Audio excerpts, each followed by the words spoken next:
Je participe au remboursement du prêt immobilier de mes parents, ainsi qu'aux charges diverses. Puis ils ont donné ma chambre à la famille de ma sœur et m'ont dit de dormir sur le canapé. Alors j'ai déménagé, les laissant gérer le coût total. Je m'appelle Isabelle Dubois et j'avais 28 ans lorsque j'ai enfin compris que la maison que j'aidais à maintenir à flot n'avait jamais vraiment été chez moi. Je me tenais au milieu de mon linge à plier, dans ce qui était autrefois ma chambre, quand ma mère est apparue dans l'encadrement de la porte avec cette expression que j'avais appris à redouter au fil des ans. Le regard qui signifiait qu'une décision avait déjà été prise et que mon avis n'était qu'une formalité qu'elle comptait ignorer. Elle croisa les bras et dit, « Il faut qu'on parle de la situation de ta sœur. » Son ton m'indiquait déjà que ce n'était pas une conversation. Emma et Julien ont besoin d'une chambre décente pour eux et pour les garçons. Ils ne peuvent pas continuer à s'entasser tous dans le salon. Tu comprends, n'est-ce pas? Je m'arrêtai en plein pliage. Une chemise pendait encore de mes mains. D'accord, dis-je prudemment. Cherche-t-il quelque chose dans le coin? La bouche de ma mère se resserra. C'est de ça dont nous voulions discuter. Il est plus logique que tu prennes le canapé pour le moment, juste le temps qu'il se remette sur pied. Tu es célibataire. Tu n'as pas besoin de tout cet espace pour une seule personne. Cette conversation a eu lieu il y a 3 ans, et je peux encore entendre chaque mot aussi clairement que si j'étais de nouveau debout dans cet encadrement de porte. Ma mère a appelé ça une mesure temporaire. Mes parents ont appelé ça la famille qui est de la famille. Mais quand j'ai regardé plus tard mes relevés bancaires, mes factures de services publics et des années de sacrifices silencieux empilés les uns sur les autres, il y avait une phrase plus simple pour décrire cela. C'était de l'exploitation financière déguisée en obligation. Et perdre ma chambre fut le moment où j'ai enfin vu la situation assez clairement pour arrêter de prétendre que je n'étais qu'une bonne fille. Pour expliquer comment j'en suis arrivé à payer la moitié d'un prêt immobilier pour le privilège d'entendre dire que j'avais de la chance de dormir sur un canapé, je dois remonter à mes 21 ans. Je venais d'obtenir mon diplôme, d'avoir mon premier vrai emploi, et je venais de découvrir à quelle vitesse les prêts étudiants peuvent rendre l'âge adulte théorique. Je travaillais comme analyste de données pour une entreprise de logistique de taille moyenne. Revenu stable, avenir prometteur, le genre de situation qui aurait dû mener à mon propre appartement et à un nouveau départ. Au lieu de cela, je suis resté dans la maison de mon enfance parce que mes parents l'ont présenté comme une solution pratique. Reste avec nous, avait dit mon père. Économise de l'argent, rembourse tes prêts, nous garderons ta chambre exactement comme elle est. Aide un peu avec les dépenses jusqu'à ce que tu sois prête à déménager. Aide un peu a duré environ 6 mois avant de se transformer en quelque chose de complètement différent. D'abord, ce fut la facture d'électricité parce que les heures supplémentaires de mon père avaient été réduites. Ensuite, les courses parce que j'allais déjà faire les courses de toute façon. Puis l'argent de l'essence. Ensuite, les réparations à la maison. Puis les petites urgences qui venaient toujours avec le même refrain, on réglera ça plus tard. Ou c'est juste cette fois où la famille s'entraide. Le plus tard n'est jamais venu. Juste cette fois est devenu tous les mois. La famille s'entraide signifiait toujours, d'une manière ou d'une autre, moi. Au bout de la 2e année, je n'aidais plus. Je subventionnais. Je couvrais la moitié du prêt immobilier chaque mois, la moitié des charges sans faute, la plupart des courses parce qu'apparemment, étant plus jeune, je mangeais probablement plus. Je tondais la pelouse, déneigeais, allais chercher Emma à l'école, puis plus tard à son travail à temps partiel, j'assemblais des meubles, je réparais des robinets. Et je suis devenu la solution interne gratuite pour tous les problèmes techniques dans une maison où personne d'autre ne voulait lire les instructions. Sur le papier, j'étais une fille adulte vivant à la maison. En réalité, j'étais en partie prêteuse, en partie gestionnaire immobilier, en partie générateur de secours émotionnels pour une famille qui avait discrètement commencé à considérer mon salaire comme un bien commun. Le plus effrayant était la gradualité de tout cela. Rien n'est arrivé tout d'un coup. C'était une demande, puis une autre, puis une autre. Chacune suffisamment petite pour qu'il soit impoli de la remettre en question. Je me souviens d'une année où ma voiture avait désespérément besoin de nouveaux pneus. J'avais économisé pour eux, j'avais l'argent prêt, j'avais déjà choisi le garage. Puis le camion de mon père est tombé en panne. Réparation majeure, plus de 2000 €. Leurs économies avaient disparu parce qu'ils avaient pris des vacances le mois précédent. Ma mère m'a regardé et a dit, « Nous ne demanderions pas si ce n'était pas sérieux. Nous ne pouvons pas aller travailler sans le camion. Tu comprends ? J'ai toujours compris. Alors, j'ai payé le camion et j'ai roulé sur des pneus lisses pendant encore 5 mois. Quand j'ai finalement mentionné cela plus tard, mon père a eu l'air confus et a dit « Pourquoi n'as-tu rien dit ? Nous t'aurions aidé. » Mais ils n'ont jamais rien rendu. Ils n'ont jamais rien payé en retour. La réparation du camion a disparu dans le même trou noir que toutes les autres contributions temporaires. Je me disais que j'économisais toujours de l'argent en habitant là-bas. Je me disais que je faisais la chose responsable. Je me disais que si mon compte bancaire ne grandissait jamais vraiment, c'était probablement parce que j'avais besoin de mieux gérer mon budget. Mais la vérité était plus laide. Chaque fois que j'essayais de construire quelque chose pour moi-même, une urgence familiale venait le réclamer en premier. Au bout de 5 ans, j'avais arrêté de calculer ce qu'il me devait, car le chiffre me rendait malade. Quelque part au-delà de 40 000 euros, si j'étais honnête, peut-être plus. Paiements hypothécaires, charges, courses, réparations, prêts, frais scolaires, catastrophes silencieuses qui avaient toujours une seule réponse, moi. Ce que je ne comprenais pas alors, ce qui allait être plus important que nous ne le réalisions plus tard, c'est que j'étais lié à cette maison de plus d'une manière financière. Et quand le jour est enfin venu où ma famille a décidé que ma chambre comptait plus pour Emma que pour moi, ils allaient découvrir exactement ce que cela signifiait. Ce qui a tout empiré et finalement tout rendu possible, c'est quelque chose que je n'avais pas entièrement compris au moment où j'ai signé ces papiers. Lorsque mes parents ont acheté cette maison, ils ne pouvaient pas l'obtenir seuls. Leur crédit n'était pas assez solide. Mon père avait des paiements en retard de plusieurs années. Ma mère avait des collections médicales qui n'avaient pas encore été entièrement réglées. La banque les a regardées et a dit « non ». Et c'est là qu'ils sont venus me voir avec un dossier, des sourires, et une version de la vérité qui semblait inoffensive. « Nous avons juste besoin que tu te portes garante », avait dit mon père en me faisant glisser les papiers sur la table. « Ton crédit est impeccable.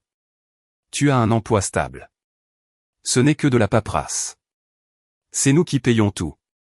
Tu nous aides juste à obtenir l'approbation. » J'avais 21 ans. Je leur faisais confiance. J'ai signé. Mon nom figurait sur le prêt hypothécaire à côté du leur.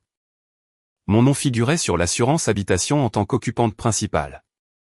Mon crédit est devenu une partie de la fondation qui a rendu cette maison possible. Je n'ai pas réalisé à l'époque ce que cela signifiait réellement. Parce que s'ils me disaient que ce n'était que de la paperasse, en réalité, j'étais la raison pour laquelle le prêt avait été approuvé. Le taux d'intérêt a baissé grâce à moi. L'assurance était moins chère grâce à moi. La banque a vu un emprunteur plus jeune, un revenu stable, un bon crédit, vivant dans la propriété, et soudain les chiffres ont fonctionné. Je n'aidais pas seulement. J'étais la structure qui soutenait tout. Et pendant 7 ans, cet arrangement a parfaitement fonctionné pour eux. Ils avaient une maison qu'ils n'auraient pas pu obtenir sans moi. Ils avaient la stabilité, des paiements prévisibles, des coûts réduits, et ils m'avaient, couvrant discrètement la moitié de tout sans jamais me demander pourquoi cela avait cessé d'être temporaire. Et moi, j'avais l'illusion d'être responsable, de faire la bonne chose, de construire quelque chose. Je ne construisais rien. Je maintenais quelque chose qui ne m'appartenait pas. Et puis Emma a décidé qu'elle voulait aussi économiser de l'argent. Ma sœur cadette avait alors 31 ans, mariée à Julien, 2 enfants, une vie qui semblait stable de l'extérieur. Ils avaient une location de l'autre côté de la ville, pas glamour, mais fonctionnelle, gérable. Mais ils en voulaient plus. Une maison plus grande, de meilleures écoles, un avenir qui nécessitait un apport qu'ils n'avaient pas encore épargné. Et apparemment, le moyen le plus rapide d'y parvenir était d'arrêter complètement de payer le loyer et d'emménager chez nous. Mes parents n'ont pas hésité. Pas une conversation, pas une discussion, juste un appel de ma mère un soir, son ton léger, comme si elle partageait une bonne nouvelle. « Emma et Julien vont emménager pour un temps, dit-elle. Ce sera agréable d'avoir les garçons plus près. » Je me souviens m'être assise au bord de mon lit, le téléphone pressé contre mon oreille. « Où vont-ils dormir ?» demandai-je. Une pause. Juste assez longue pour me dire que je n'allais pas aimer la réponse. « Nous pensions que tu pourrais prendre le canapé, dit-elle. Juste pour un petit moment. » Les mots ont atterri lentement, comme quelque chose qui coule. « Je paie la moitié du prêt immobilier, dis-je, ma voix plus basse que je ne m'y attendais. Pourquoi perdrais-je ma chambre ? Tu es dramatique, répliqua-t-elle, l'irritation montant. C'est temporaire. La famille est de la famille. Toi, plus que quiconque, tu devrais comprendre ça. Cette phrase encore, la famille est de la famille. J'ai voulu dire quelque chose. J'ai voulu souligner que le temporaire m'avait déjà coûté des années. Que aider s'était transformé en une obligation à plein temps. Que peut-être, juste peut-être, Emma et Julien devraient continuer à payer leur propre espace s'ils en voulaient un. Mais je ne l'ai pas fait. J'ai dit que j'y réfléchirais, et j'ai raccroché. 2 semaines plus tard, ils ont emménagé, comme ça. Pas de transition, pas de période d'adaptation. Le salon est devenu la chambre des garçons, rempli de lits superposés et de jouets. Emma et Julien ont emménagé dans ma chambre. Mon lit, mon armoire, mon espace, tout ce qui faisait de cette chambre la mienne.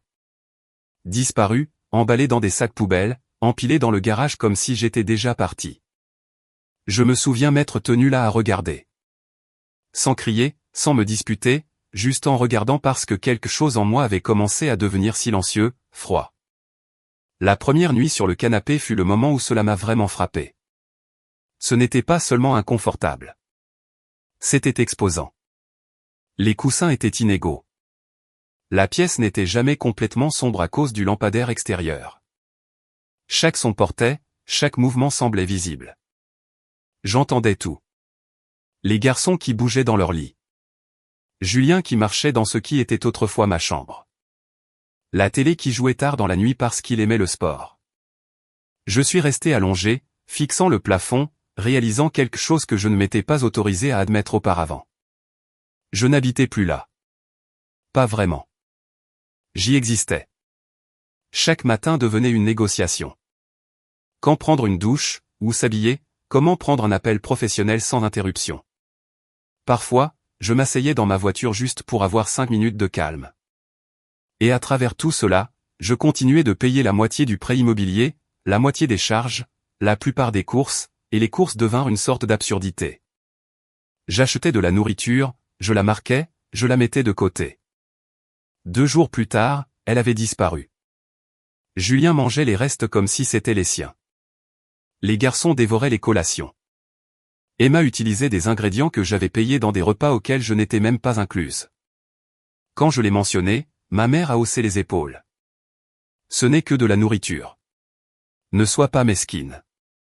Ce sont la famille. Mesquine? C'est ce que j'étais maintenant. Pour avoir remarqué, pour avoir remis en question, pour avoir existé dans un espace que je finançais.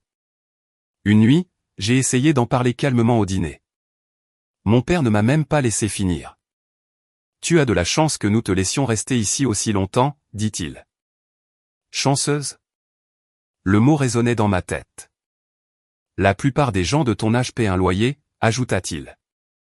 Tu as eu la vie facile. Quelques mois sur le canapé ne te tueront pas. Facile. 7 ans de paiement, 7 ans de dons, 7 ans d'être la raison pour laquelle il pouvait se permettre cette maison. Facile, intervint alors Emma, son ton plus doux mais tout aussi tranchant. Nous faisons tous des sacrifices. Nous avons renoncé à notre indépendance pour revenir ici. Les garçons ont dû quitter leurs amis. Tu n'es pas la seule à t'adapter. Je l'ai regardé, ma sœur, qui avait emménagé dans une maison que je payais, pris ma chambre, et qui m'expliquait maintenant le sacrifice. Je ne me suis pas disputé, je ne me suis pas défendu. J'ai juste fini de manger et je suis retourné au canapé. Cette nuit-là, allongé dans le noir, entendant Julien ronfler à travers le mur qui me séparait autrefois de tout, quelque chose en moi a finalement arrêté d'essayer, d'arrêter d'expliquer, d'arrêter d'espérer, et pour la première fois depuis des années. Je n'ai pas pensé à comment arranger les choses. J'ai pensé à comment partir. La décision ne s'est pas accompagnée d'une dispute. Pas de cris, pas de porte claquée, pas de moment dramatique où j'ai emballé un sac et suis sorti en trombe. Elle est venue calmement, assise sur ce canapé dans le noir, fixant un plafond qui ne m'appartenait plus, écoutant une maison que je continuais de payer, mais qui ne m'appartenait plus. Ce fut le moment où quelque chose en moi s'est calmé. Pas brisé, pas émotif, juste terminé. Le lendemain matin, je me suis réveillé avant tout le monde. Pas parce que je devais le faire, mais parce que je ne voulais pas être vu. J'ai plié ma couverture, poussé ma valise contre le mur, et j'ai fait les gestes comme je le faisais depuis des semaines. Douche quand personne n'est là. Habillage rapide, départ avant que la maison ne se réveille complètement. Mais quelque chose était différent. Pour la première fois, je ne pensais pas à comment améliorer cette situation. Je pensais à comment m'en sortir complètement.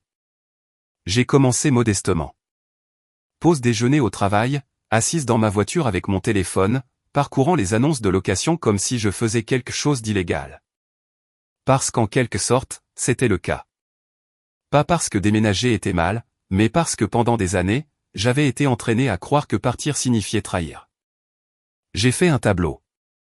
Prix, lieu, temps de trajet. Puis j'ai fait le calcul. Ma moitié du prêt hypothécaire, 1200 €. Charges, courses, tout le reste que je couvrais, encore 6 cents à 800 €. Je dépensais environ 2000 € par mois pour dormir sur un canapé. J'ai fixé ce chiffre pendant longtemps. Puis j'ai regardé à nouveau les annonces. Appartement d'une chambre, 1300 €. Espace privé, une porte, le silence. J'ai presque ri. Toutes ces années où je m'étais dit que j'économisais de l'argent en restant. Je ne le faisais pas. Je finançais tout le monde. J'ai trouvé l'appartement en 3 jours, petit, rien d'extraordinaire, à 20 minutes du travail. Le propriétaire n'a pas posé de questions sur ma famille, ne s'est pas soucié de ma situation. Il a juste regardé mon crédit, mes revenus, et a dit oui. J'ai signé le bail. 3 semaines. C'était mon échéancier. Puis j'ai fait quelque chose que je n'avais jamais fait auparavant. J'ai séparé mon argent. J'ai ouvert un nouveau compte bancaire. Banque différente, identifiant différent, aucune connexion à ce que mes parents pouvaient voir. Mon salaire a commencé à y être versé discrètement. Aucune annonce, aucune explication, juste redirigé. Ensuite, j'ai commencé à couper les liens un par un. Prêt hypothécaire, prélèvement automatique, annulé. Facture d'électricité, compte retiré. Gaz, eau, internet, service de streaming, forfait téléphonique, tout ce qui avait mon nom lié à cette maison. Je me suis déconnecté. Pas tout d'un coup. Soigneusement, méthodiquement. Une pièce par jour pour que rien ne paraisse soudain, pour que personne ne remarque parce qu'il ne faisait de toute façon pas attention. J'ai déplacé mon argent en petits montants, transféré des abonnements, annulé des services, défini des rappels, suivi des dates. Cela ressemblait moins à une évasion qu'à un démantèlement, à l'extraction de briques d'un mur que personne ne réalisait que j'avais construit. Je n'ai rien dit, ni à mes parents, ni à Emma, ni à personne, car je savais que si je le disais à voix haute, ils essaieraient de m'arrêter avec la culpabilité, avec la pression, avec cette même phrase que j'avais entendue toute ma vie. La famille est de la famille. Alors je suis restée silencieuse et j'ai attendu. La dernière semaine a été étrange, comme si j'étais déjà parti, même si j'étais toujours là. J'ai commencé à faire mes bagages lentement. Vêtements, documents, choses qui m'appartenaient réellement. Je n'ai rien pris qui appartienne à la maison. Pas les meubles, pas les fournitures de cuisine. Rien qu'ils puissent montrer du doigt et dire que je volais. Juste ma vie condensée en boîte. La nuit avant de partir, je n'ai pas beaucoup dormi. Pas parce que j'étais incertaine, mais parce que j'étais prête. Le lendemain matin, c'était samedi. Tout le monde était parti tôt. Match de football de mon neveu. J'avais proposé de rester derrière. Pour rattraper mon travail. Personne n'a remis en question parce que j'étais prévisible, fiable, invisible. J'ai chargé les boîtes dans une camionnette de location. Un voyage, aucun bruit, aucun au revoir, aucun discours final. Quand ils sont rentrés, j'étais parti.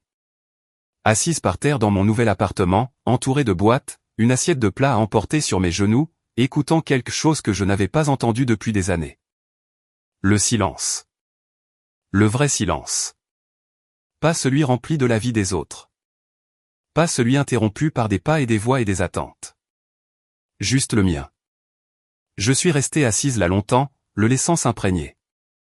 Et puis j'ai pris mon téléphone, car partir n'était que la première étape. Ce qui allait suivre, c'est ce qui allait tout changer. Le silence dans cet appartement semblait irréel. Pas vide, pas solitaire, juste silencieux d'une manière que j'avais oubliée. Pas de pas au-dessus de moi. pas de télé qui filtrait à travers les murs. Personne n'ouvrait le réfrigérateur que je payais. Personne n'appelait mon nom d'une autre pièce comme si je leur devais une réponse. Je me suis assise par terre, le dos contre le mur, un contenant de plats à emporter sur mes genoux. Et pour la première fois depuis des années, j'ai ressenti quelque chose que je n'avais pas réalisé qu'il me manquait. Le contrôle. Pas sur tout, juste sur moi-même, sur mon espace, sur mon argent. Et une fois ce sentiment installé, je n'ai pas hésité. J'ai commencé à passer des appels. Le premier fut au prêteur hypothécaire. J'ai gardé ma voix calme, professionnelle, détachée. Bonjour, j'appelle concernant le prêt sur la propriété à l'adresse. Je suis répertorié comme co-emprunteuse et copropriétaire. Je dois mettre à jour le statut d'occupation. Je n'y vis plus. Il y eut une pause. Vous étiez répertorié comme occupante principale sur ce prêt, dit le représentant prudemment. Je comprends, répondis-je. J'y vivais. Je n'y vis plus. Une autre pause. Nous devrons réévaluer le prêt en fonction de l'occupation mise à jour, dit-elle. Cela pourrait affecter le taux d'intérêt, l'escroc et le paiement mensuel. Je comprends, dis-je à nouveau.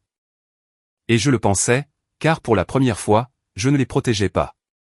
Je disais la vérité. Elle a posé quelques questions supplémentaires. J'y ai répondu simplement, factuellement. Lorsqu'elle a demandé si les autres emprunteurs étaient au courant, j'ai dit qu'ils savaient que j'avais déménagé. C'était suffisant. Le dossier serait mis à jour, les conditions changeraient, et la maison reflèterait enfin la réalité. Prochain appel. Assurance. Même ton. Même explication. Je ne réside plus à la propriété. Une autre pause. Alors nous devrons ajuster la police, dit l'agent. Occupant supplémentaire, occupation non principale. Cela augmente le risque. Je comprends. Les primes augmenteraient. La couverture changerait encore. La réalité, puis les services publics, électricité, gaz, eau, internet, services de streaming, forfait téléphonique. Un par un, déconnectés, transférés, annulés. Tout ce qui m'avait silencieusement attaché à cette maison. Parti. Je ne me suis pas précipité. Je n'en ai pas fait un drame. J'ai simplement achevé le processus. Comme clôturer des comptes sur un projet qui avait duré bien trop longtemps. Quand j'ai eu terminé, j'ai éteint mon téléphone et je suis allé me coucher. Mon lit dans ma chambre, derrière une porte que je pouvais fermer. J'ai mieux dormi cette nuit-là que depuis des années. Le démantèlement a commencé rapidement, plus vite que je ne m'y attendais. 4 jours plus tard, mon téléphone s'est allumé. Ma mère a envoyé un message. Ton paiement hypothécaire a été rejeté? La banque dit que nous sommes en manque. Je fixais le message. Non. Tu vas bien? Non, tu nous manques. Juste, où est l'argent, ai-je tapé en retour. J'ai déménagé. Je ne paie pas pour une maison où je n'habite pas. 3 points sont apparus, ont disparu, puis rien pendant environ 5 minutes. Puis mon téléphone a explosé. Appels, messages vocaux. Papa, maman, Emma, Julien, tous en même temps. J'ai laissé sonner. J'ai regardé l'écran s'allumer encore et encore. Je n'ai pas répondu parce que je savais déjà ce qu'ils allaient dire et j'en avais fini d'écouter. Une semaine plus tard, la deuxième vague a frappé.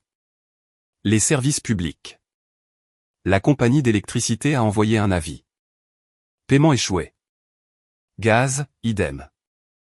Internet disparu, complètement déconnecté. Papa a laissé un message vocal. Tu dois m'appeler tout de suite. La compagnie d'électricité menace de couper. Internet est en panne. Que as-tu fait? Que ai-je fait? J'ai failli sourire. Parce que pendant des années, la réponse avait toujours été la même. J'ai réparé les choses. Cette fois, j'ai arrêté. Puis est arrivée la lettre de la banque. C'est à ce moment-là que la panique s'est transformée en autre chose. La peur. Ils m'ont appelé. Pas en criant cette fois. En exigeant. Que as-tu dit, lança papa. La vérité est, dis-je. Ils disent que les conditions du prêt changent, continua-t-il. Le paiement augmente. Manque d'escrocs. Que as-tu fait? Je leur ai dit que je n'y habitais pas, dis-je calmement. Parce que je n'y habite pas. Tu ne peux pas simplement faire ça, cria ma mère en arrière-plan. Tu as signé des papiers. Tu t'es engagé. J'ai pris une profonde inspiration. J'ai respecté cet engagement pendant 7 ans, dis-je. Tout en payant la moitié de votre prêt hypothécaire, vos charges, vos courses. Puis vous avez pris ma chambre et m'avez dit que j'avais de la chance de dormir sur le canapé que je payais. Silence. Puis la voix de mon père a changé. Plus basse, plus froide. Nous pourrions te poursuivre, dit-il. Rupture de contrat, fraude. Cela m'a presque fait rire. Allez-y, dis-je. Expliquez à un juge comment votre co-emprunteuse a payé la moitié de la maison pendant que vous la traitiez comme un désagrément. Expliquez comment vous avez pris sa chambre et l'avez donnée à quelqu'un qui n'était pas sur le prêt. J'ai marqué une pause. Voyons comment ça se passe. Il a raccroché. Et juste comme ça, le changement fut complet. Pour la première fois, il n'était plus aux commandes. Les répercussions ne sont pas arrivées d'un coup. Elles sont arrivées par couches, comme quelque chose qui s'effondrait lentement sous son propre poids. Et les premières fissures sont apparues dans des endroits où il n'avait jamais pris la peine de regarder. Les endroits que j'avais silencieusement maintenus pendant des années sans que personne ne le remarque ni ne demande comment. L'ajustement du prêt hypothécaire a frappé en premier, exactement comme la banque l'avait averti. Parce qu'une fois le statut d'occupation changé, les chiffres ont changé et la maison n'était plus une propriété occupée par son propriétaire de la manière dont elle avait été structurée. Le taux d'intérêt a donc changé, l'escroc a été recalculé, et soudain leur paiement mensuel a grimpé de plusieurs centaines d'euros, non pas parce que j'ai fait quelque chose de dramatique, mais parce que la vérité avait finalement été inscrite dans le système. Ils avaient dépendu de moi pour la manipuler silencieusement pour eux. Ensuite, l'assurance a suivi, un avis officiel expliquant qu'avec des résidents supplémentaires et l'absence de l'occupante répertoriée vivant réellement là-bas, le profil de risque avait changé. Et le risque coûte toujours de l'argent, ce qui signifiait une autre augmentation, une autre facture, une autre couche de pression s'ajoutant à tout ce qu'il n'avait jamais eu à porter entièrement auparavant. Les services publics sont venus ensuite, non pas en une seule grande explosion, mais en une série de petites défaillances qui se sont rapidement accumulées. La compagnie d'électricité envoyant des avertissements, la compagnie de gaz suivant, l'Internet déjà disparu, le forfait téléphonique ne les couvrant plus, chaque petite commodité qu'ils avaient traitée comme un bruit de fond devenait soudainement quelque chose qu'ils devaient gérer.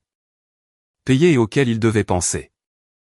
J'ai entendu parler des disputes de seconde main d'abord par l'intermédiaire d'un cousin, qui ne prenait pas parti, mais qui ne filtrerait pas grand-chose non plus. Et d'après ce qu'on m'a dit, la maison est devenue un lieu de tension constante. Emma et Julien, furieux que ce qui était censé être un moyen économique d'économiser de l'argent soit devenu plus cher que leur ancienne location. Mon père en colère de cette manière vive et contrôlée qu'il adopte quand il a l'impression de perdre le contrôle d'une situation. Ma mère naviguant entre la culpabilité et le silence. Et sous tout cela, une prise de conscience qu'aucun d'eux ne voulait avouer à voix haute, la raison pour laquelle les choses avaient toujours fonctionné, c'est parce que j'avais discrètement absorbé la différence. Emma a apparemment dit quelque chose lors d'une de ces disputes qui m'est restée lorsque mon cousin l'a répété. Elle a dit, comment étions-nous censés savoir que c'était Isabelle qui maintenait tout abordable? Et je me souviens m'être assise dans mon appartement, fixant ce message, pensant à toutes les fois où j'avais payé, à toutes les fois où j'avais mentionné être à bout de souffle, à toutes les fois où j'avais discrètement refusé quelque chose pour moi-même parce que j'avais déjà dit oui à eux. Et j'ai réalisé qu'ils n'ignoraient pas, ils avaient juste choisi de ne pas le voir parce que le voir aurait nécessité qu'ils changent quelque chose à leur façon de vivre. Environ 2 semaines plus tard, ils ont essayé de réparer les choses. Pas en ajustant leurs attentes ou en reconnaissant ce qui s'était passé, mais en essayant de me ramener à ma place. Ils se sont présentés à mon appartement sans prévenir. Ma mère s'avançant comme si la porte était la sienne à ouvrir. Mon père se tenant derrière elle, déjà tendu, déjà préparé à une dispute. Et pendant une seconde, j'ai failli reculer par habitude, presque les laisser entrer. Mais je ne l'ai pas fait. Je suis resté où j'étais et j'ai dit, nous pouvons parler ici. Gardant ma main sur la porte comme si c'était quelque chose que je devais physiquement tenir pour maintenir ma position. Ce n'est pas durable, dit mon père, sautant tout le reste pour aller droit au problème tel qu'il le voyait. Le paiement de la maison est trop élevé. Ta sœur et Julien ne peuvent rien économiser. Nous avons besoin que tu reviennes. Et il n'y avait aucune excuse dans sa voix, aucune reconnaissance de ce qui s'était passé, juste une attente, comme si j'avais outrepassé mes droits et que j'avais besoin d'être corrigé. J'ai un bail, dis-je, gardant ma voix stable. Et ma mère a immédiatement répondu, casse-le. Paie les frais. Reviens, appelle la banque, dis-leur que tu vis là à nouveau. Et ce fut le moment où il devint complètement clair que rien n'avait changé pour eux. Pas vraiment. Ils ne voyaient pas ce qu'ils avaient fait comme mal. Ils voyaient les conséquences comme le problème, et ils voulaient que je le répare comme je l'avais toujours fait. Emma s'avança alors, plus doucement, essayant une autre approche. Tu peux avoir ta chambre, dit-elle, comme si elle offrait quelque chose de généreux, quelque chose qui devrait tout arranger. Mais j'ai secoué la tête parce que ce n'était plus le problème. Je ne veux pas de ma chambre, dis-je. Je veux mon propre appartement. Et l'expression de mon père se resserra. Tu vas vraiment faire ça pour un canapé, dit-il. Et j'ai senti quelque chose se mettre en place en moi en répondant, je ne fais rien pour un canapé. Je ne paie plus pour vos décisions. Et le silence qui a suivi était différent des précédents. Parce que pour la première fois, je n'essayais pas de le combler. La voix de ma mère se brisa alors un peu. Nous sommes tes parents. Nous t'avons élevé. Tu nous dois. Et je l'ai regardé, vraiment regardé, et j'ai dit calmement, je vous ai payé.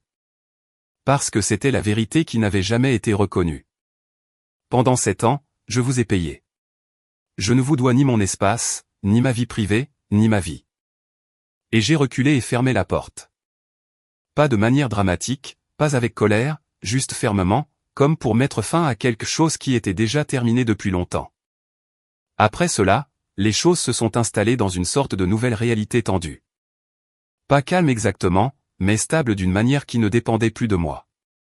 Emma et Julien ont tenu quelques mois de plus avant de déménager parce que les chiffres ne fonctionnaient pas sans moi pour les adoucir. Et mes parents se sont retrouvés avec une maison qui reflétait enfin son coût réel.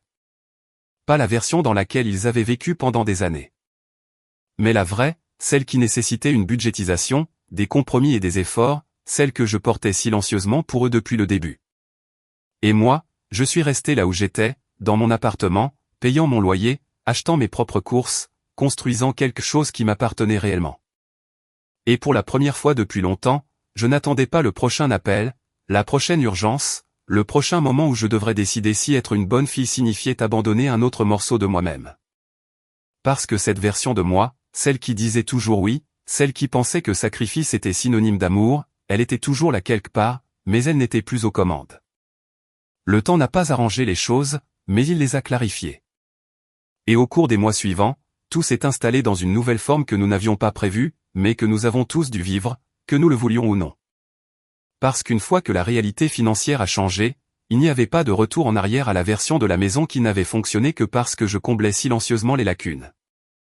Le prêt hypothécaire est resté plus élevé. L'assurance n'a pas baissé. Les charges sont restées une pression constante. Et pour la première fois, mes parents ont dû réellement budgétiser d'une manière qu'ils avaient évitée pendant des années, ce qui signifiait des choix qu'ils n'aimaient pas, des courses plus petites, moins de dîners à emporter, pas de dépenses spontanées. Et une conscience constante que chaque dollar devait provenir de quelque part de réel et non de moi.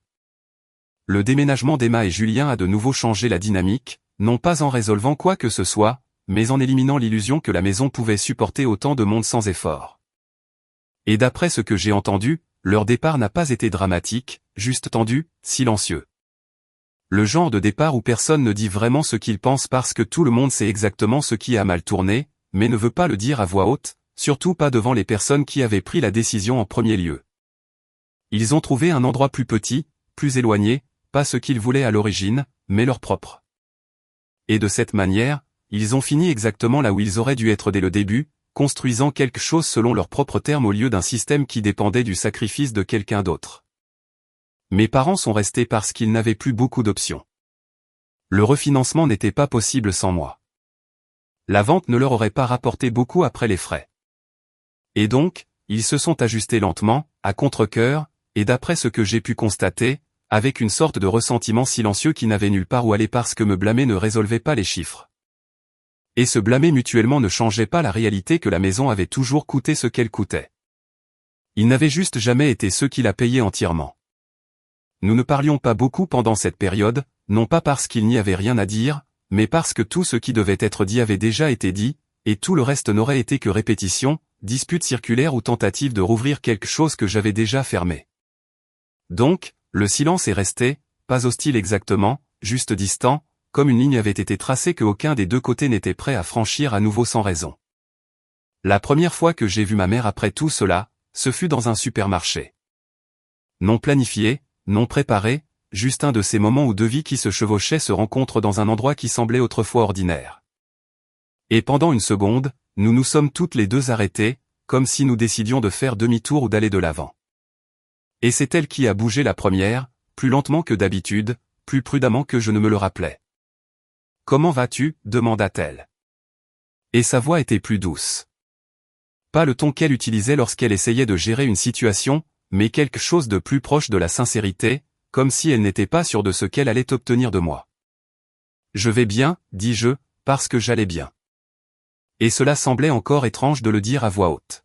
« Toi. » Et elle a hésité avant de répondre. Ça a été difficile. Et il n'y avait pas de drame là-dedans, pas d'exagération, juste une simple reconnaissance que les choses avaient changé d'une manière qu'elle n'avait pas anticipée. Nous ne nous rendions pas compte à quel point tu couvrais tout, ajouta-t-elle, et j'ai hoché la tête. Parce que c'était la partie qui comptait.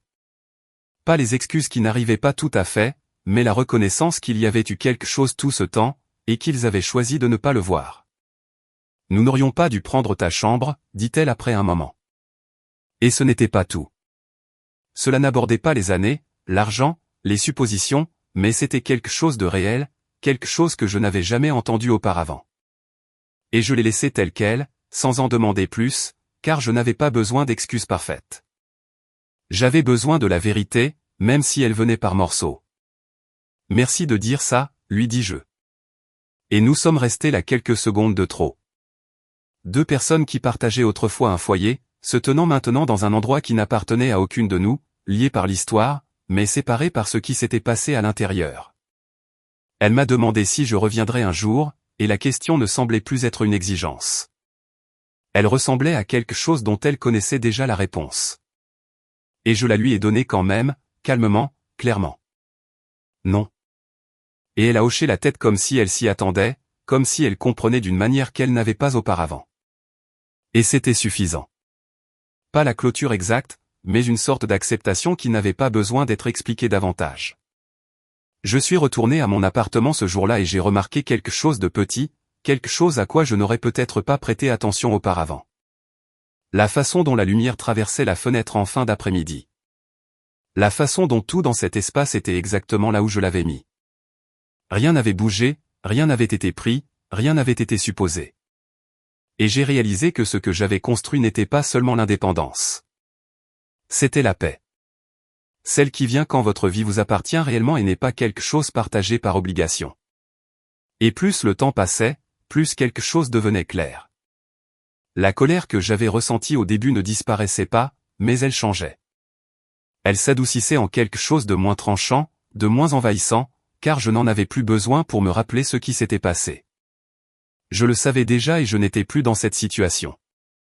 Donc, la colère n'avait nulle part où aller. Et sans cela, ce qu'il restait, c'était quelque chose de plus calme, de plus stable, une sorte de compréhension qui n'excusait pas ce qu'ils avaient fait, mais ne me piégeait pas non plus dedans. Un an s'est écoulé avant que quoi que ce soit qui ressemble à une véritable clôture ne commence à se former. Non pas parce que tout était résolu, mais parce que le temps avait suffi pour que les émotions se stabilisent en quelque chose de moins réactif et de plus honnête. Et pendant ce temps, j'ai construit quelque chose qui n'avait rien à voir avec ma famille. Quelque chose qui m'appartenait entièrement. Mes routines, mes finances, mon espace, mes décisions, tout cela façonné par des choix qui ne nécessitaient ni permission ni négociation. Et pour la première fois de ma vie d'adulte, je n'attendais pas que quelque chose tourne mal pour pouvoir le réparer pour quelqu'un d'autre. Emma fut la première à me contacter d'une manière différente d'avant. Pas urgente, pas exigeante, juste un message apparu sur mon téléphone un après-midi au travail. Simple, direct, et étonnamment attentionné. Elle a dit qu'ils avaient acheté une maison plus petite que prévu, plus loin du district scolaire qu'ils voulaient à l'origine, mais leur propre maison. Et elle a dit qu'elle était désolée, non seulement pour la façon dont les choses s'étaient terminées, mais pour ne pas avoir compris ce que j'avais fait toutes ces années. Pour ne pas avoir vu que ma présence dans cette maison était plus que juste un autre adulte y vivant. Et même si elle n'a pas tout dit, n'a pas reconnu toutes les parties de ce qui s'était passé. C'était suffisant pour me dire que quelque chose avait changé dans sa perspective, quelque chose de réel, quelque chose qui ne reposait pas sur moi pour le porter. Je n'ai pas répondu tout de suite, non pas par colère, mais parce que je ne ressentais pas le besoin de me précipiter à nouveau dans quelque chose juste parce que la porte avait été ouverte. J'avais appris que le timing était important, que la distance avait un but, et que reconstruire quelque chose trop rapidement pouvait le transformer à nouveau en ce qu'il était autrefois. Alors, j'ai pris un jour, puis un autre. Et quand j'ai répondu, c'était simple. Je lui ai dit que j'étais contente qu'ils aient leur propre endroit, que j'appréciais son message, et que j'espérais qu'ils allaient bien. Et pour l'instant, c'était suffisant. Pas une réconciliation complète, mais un pas dans une direction qui ne semblait pas forcée. Mes parents et moi nous sommes installés dans quelque chose de plus calme. Pas proche, pas distant d'une manière dramatique, juste limité, contrôlé. Anniversaire, fête, messages occasionnels qui restaient en surface, polis, prudents, comme si nous comprenions tous qu'il y avait des choses en dessous qui n'avaient pas besoin d'être ramenées à la surface à moins que nous soyons prêts à les traiter correctement. Et à certains égards, c'était mieux que ce que nous avions avant. Parce qu'au moins maintenant, il y avait des limites. Et ces limites avaient un sens. Le prêt hypothécaire est resté au nom de nous tous, un rappel de la façon dont tout avait commencé. Un lien légal compliqué à défaire et ne valant pas l'énergie qu'il faudrait pour se battre. Surtout quand cela n'affectait plus ma vie quotidienne comme autrefois. Tant qu'il continuait à payer, cela ne touchait pas mon crédit. Et c'était suffisant. J'avais appris à choisir mes batailles. Et celle-là ne valait pas la peine de rouvrir tout ce que j'avais travaillé si dur pour dépasser. Le plus grand changement ne fut cependant pas en eux. Il fut en moi. Parce qu'une fois que vous voyez quelque chose clairement, vous ne pouvez pas revenir à ne pas le voir. Et je ne pouvais pas désapprendre ce que cette année m'avait appris. Je ne pouvais pas prétendre que le sacrifice sans limite était de l'amour. Ou qu'être nécessaire était la même chose qu'être valorisé. Et je ne pouvais pas ignorer à quel point les gens accepteront facilement ce que vous donnez si vous n'arrêtez jamais de le donner. Il y eut encore des moments, petits, silencieux, où les anciennes sensations revenaient, où je regardais mon compte d'épargne et pensais à ce qu'il aurait pu être ou me rappeler quelque chose que j'avais voulu faire dans ma vingtaine et qui ne s'est jamais produit parce que j'étais trop occupé à résoudre les problèmes de quelqu'un d'autre. Et ces moments ne disparaissaient pas. Ils devenaient juste une partie de l'histoire au lieu d'en être la totalité. Quelque chose que je pouvais reconnaître sans laisser cela définir tout le reste. Ce qui l'a remplacé, c'est quelque chose de plus stable, quelque chose qui ne dépendait pas des attentes de quelqu'un d'autre. J'ai constitué un fonds d'urgence, quelque chose que je n'avais jamais pu faire auparavant. J'ai commencé à investir, à penser à l'avenir d'une manière qui n'était pas liée à la crise de quelqu'un d'autre. J'ai pris des décisions sur ma vie en fonction de ce que je voulais, pas de ce que quelqu'un d'autre avait besoin de moi. Et ce changement a tout changé. Pas du jour au lendemain, pas de manière dramatique, mais d'une manière qui semblait réelle et durable. Rétrospectivement, le canapé n'était pas le pire aspect. Pas vraiment. Ce fut juste le moment qui m'a forcé à voir tout le reste. Les années de dons silencieux, la façon dont mon rôle avait été défini sans mon consentement, la façon dont j'avais accepté cela parce que je pensais que c'était ce qu'être une bonne fille signifiait. Et d'une manière étrange, je suis reconnaissante pour ce moment, car sans lui, je serais peut-être encore là, toujours à payer, toujours à expliquer, toujours à essayer de gagner une place dans une maison qui ne m'a jamais vraiment traité comme si j'y appartenais. Je ne pense pas que ce que j'ai fait soit de la vengeance, même si certaines personnes de ma famille utilisent encore ce mot. Je pense que c'est une correction. J'ai arrêté les paiements, arrêté les excuses, arrêté de participer à quelque chose qui n'a fonctionné que parce que je le permettais. Et une fois que je me suis retiré, tout le reste s'est ajusté, non pas parce que je l'ai forcé, mais parce qu'il le fallait. Parce que le système qu'ils avaient construit autour de moi ne pouvait pas fonctionner sans moi. Et ce n'était jamais quelque chose qu'ils s'attendaient à devoir affronter. S'il y a une chose que je sais maintenant, c'est que partir ne m'a pas rendu égoïste. Cela m'a rendu honnête. Et l'honnêteté est quelque chose auquel ma famille n'était pas habituée quand il s'agissait de moi. Ils étaient habitués à la conformité, à l'accord silencieux, au sacrifice qui ne demandait jamais de reconnaissance. Et quand cela a changé, on aurait dit que quelque chose leur avait été enlevé.